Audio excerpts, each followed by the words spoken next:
Hello everyone, welcome back to Z, the place where you can find facts. You may not have had caviar in a while, not just because it hasn't been easy to find with most restaurants closed, but also because the caviar you've been consuming may not even be authentic. With beluga caviar costing between $7,000 to $10,000 per kilogram and this special reserve Ostra caviar fetching as much as $12,000 per kilogram, caviar is one of the most expensive delicacies in the world.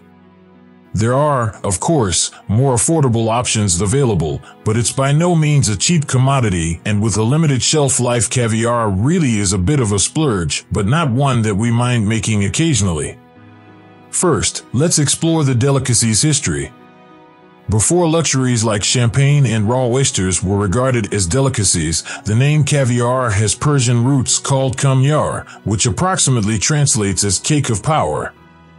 Ancient Greeks, Russian Tsars, and other members of nobility already made caviar a prized possession, and it was frequently prescribed to treat depression. Since the 10th century, when trade between the Byzantine Empire and Kievan Rus began, caviar has been traded. Kievan Rus is roughly regarded as modern-day Ukraine. Belarus and Russian, according to estimates, caviar consumption dates back to 2400 BC, when ancient Egyptians are shown eating fish eggs and engravings from Egypt. Since Aristotle was a major lover of caviar, European monarchy made an effort to procure it. In the 1800s, the French began importing it, and the British royals followed suit. As a result, it swiftly became a delicacy for the affluent. While Madonna prefers beluga caviar and Ian Fleming is rumored to have liked Ostra, Pablo Picasso was a major fan of caviar and would trade his prints for Sevruga, the smallest caviar-producing sturgeon. Number 2. Despite the fact that most fish can have their eggs removed, not all species can be considered to have authentic caviar. In fact, some fish eggs contain poisons that could make you very ill. This is one of the reasons caviar is so expensive. There are 27 species of sturgeon, and the main types of caviar are from the beluga, sterlet, ostra, and Sevruga sturgeons. Each sturgeon's eggs or caviar has a different flavor, size, and color. Sturgeons are thought of as living fossils and have been swimming the oceans for about 248 million years. Sturgeons are on the red list, the highest category of threat, and already 4 species have gone extinct. Overfishing, pollution, and the destruction of natural habitats are the main factors contributing to the rapid decline of this living species, which can live for up to 100 years. Sturgeons don't begin laying eggs until they are 15 to 20 years old, but when they do, they release millions of eggs at a time. If conditions are not just right, only a few eggs will survive. True beluga caviar has been illegal in America since 2005. However, things have been changing, and in 2016 Sturgeon Aqua Farms in Florida were given the first exemption by Fish and Wildlife Services to sell beluga caviar legally. A Russian immigrant named Marcos Aslavsky purchased the beluga just before the U.S. Bantamweight Championship. It is illegal to catch sturgeon, and the scarcity of the fish equates to the exorbitant cost of the caviar. When purchased from Zaslavsky, a 2-ounce jar of Superga caviar from the Saluka Star chip costs $175. Forecasts on caviar state that the market will reach $500 million by 2023 and that the U.S. will eventually become the 3rd largest illegal producer of caviar. However, when it comes to the world's current largest producer, that is China. Number 3. Here is how to remove the eggs, and 3 days before the sturgeon is about to spawn is the ideal time to remove the fish eggs because they are taut and full of flavor. If you remove them too early, they are fatty and gelatinous and won't make that puff sound that goes along with eating caviar. If you remove them too late, they are milky and mushy. There are a few, not all of them compassionate, ways to remove the eggs from a sturgeon's belly. The majority of fish are actually killed after the eggs are extracted. The most popular technique is to knock the fish out and slit them open while they're unconscious. The ovaries are then removed, the eggs are extracted, and the ovaries are gently rubbed across mesh screens by hand to separate the eggs from the membrane. The eggs are then soaked in cold water and salt for a number of hours. The liquid is then drained, leaving behind the caviar. Fresh caviar can be stored for 2 to 4 weeks. A less common way of collecting the eggs requires operating through a small incision or performing a cesarean section on the fish. After the eggs are removed, the fish is patched back up and released. The fish are massaged to release the eggs at the appropriate time, which is the most compassionate approach.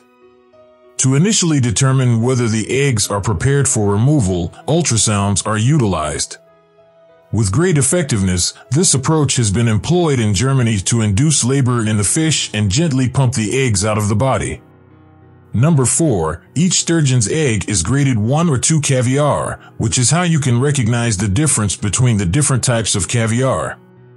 According to caviar experts, grade 2 eggs are still wonderful but aren't as aesthetically stunning or as delectable as our firm, huge entire eggs with beautiful color and flavor.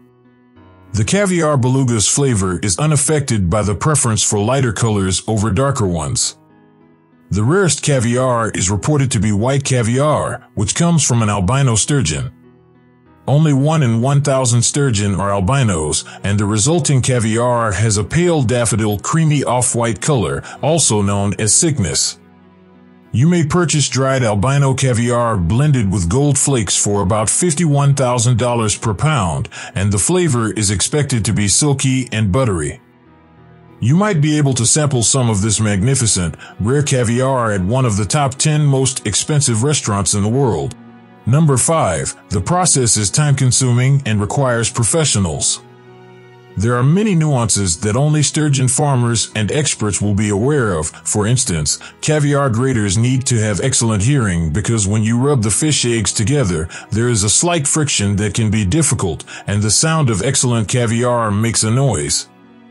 This is why caviar is expensive, because it takes experts to ensure that the harvesting is done properly and that the caviar is graded correctly.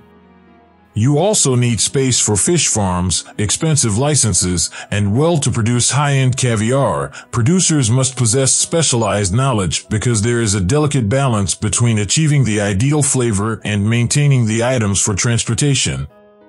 Number 6. Even though caviar production is potentially sustainable, supply and demand affect the price. Some people prefer to obtain their caviar directly from the Caspian Seas and have the eggs extracted using the old-fashioned method. This has led to underground organizations of people catching sturgeon illegally and selling their eggs on the black market. Number 7. In addition, the more favorable perception of fish farms, aquaculture, and more sustainable sturgeon farming practices has been directly attributed to the rise in caviar consumption. Caviar may be sustainably produced. There are currently over 2,000 farms worldwide, with Kaluga Queen in China producing up to 35% of the world's caviar. Another benefit of more fish farms is that a lot more jobs will be created. The wild sturgeon population in the Caspian Sea is expected to slowly recover thanks to conservation efforts in farming. It's possible that the hors d'oeuvres meant for the wealthy will come down in price with it being more accessible to the masses, although that still might take a while because the caviar sold in Madagascar still retails for $50 per ounce. Madagascar has recently become a caviar hotspot thanks to a French company that started a fish farm there back in 2009. Number 8. Eating caviar properly is a fancy practice that adds to the charm of the delicacy.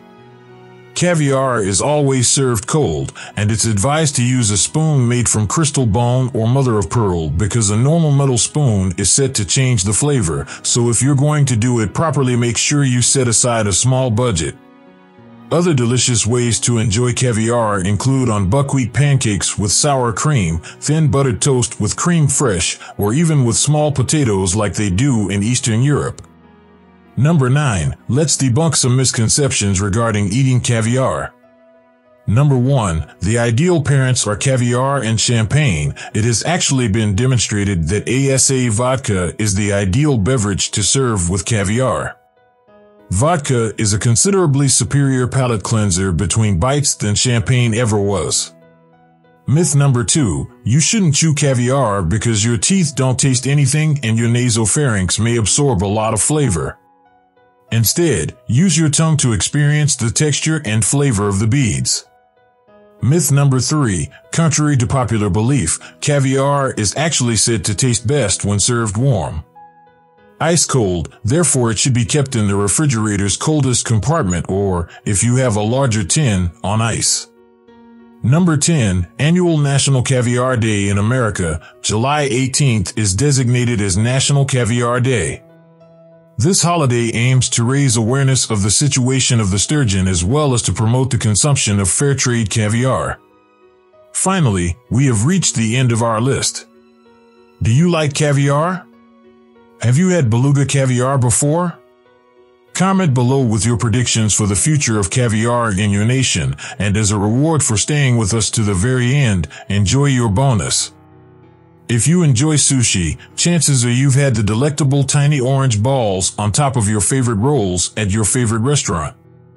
These are called moussaka and are actually fish eggs from a capelet. Sushi chains frequently top their sushi rolls with a mixture of mayonnaise and spices. We appreciate your time with us. Please like and subscribe to ensure that you never miss a new video.